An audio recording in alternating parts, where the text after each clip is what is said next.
ஒரு சின்ன அழகான கிராமம், அமைதியான காலை நேரம், சின்ன களிமண்ணால ஆன வீடுகள், பஞ்சு மாதிரி மரங்கள், குட்டி குட்டி குழந்தைகள் மான் போன்ற கால்களை கொண்டு தாவி கொண்டு பள்ளிகளுக்கு போறாங்க.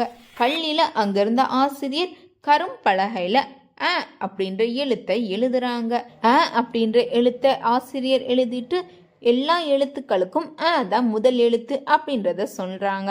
இதை கேட்ட சின்ன பையன் அறிவோட முகம் ரொம்ப சுருங்கி நெருக்கமா யோசிக்கிறான்.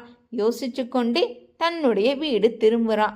அப்போ மாமரத்து அடியில போய் நின்று ஏன் எல்லா எழுத்துக்களுக்கும் தான் முதல் எழுத்து அப்படின்றத யோசிக்கிறான்.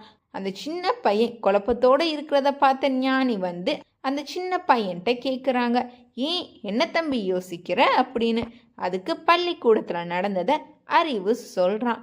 அதுக்கு அந்த ஞானி சிறுவனை பார்த்து சொல்றாங்க, ஆமா சிறுவனே, இந்த உலகத்துல உள்ள எல்லா எழுத்துக்களுக்கும் உன் ஆசிரியர் சொன்ன மாதிரி அப்படின்ற எழுத்து தான் முதன்மையான எழுத்து.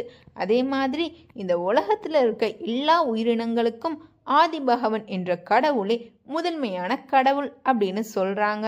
இதுல இருந்து நம்ம என்ன சொல்ல வரோம் அப்படின்னா, நம்மளுடைய முதல் திருக்குறளான அகர முதல எழுத்தெல்லாம் ஆதிபகவன் முதற்றே உலகு. இதுக்கான சின்ன கதையை தான் நாம இப்ப பார்த்தோம். இந்த மாதிரி பயனுள்ள தகவலை தினமும் தெரிஞ்சுக்க நம்ம சேனலை சப்ஸ்கிரைப் பண்ணுங்க.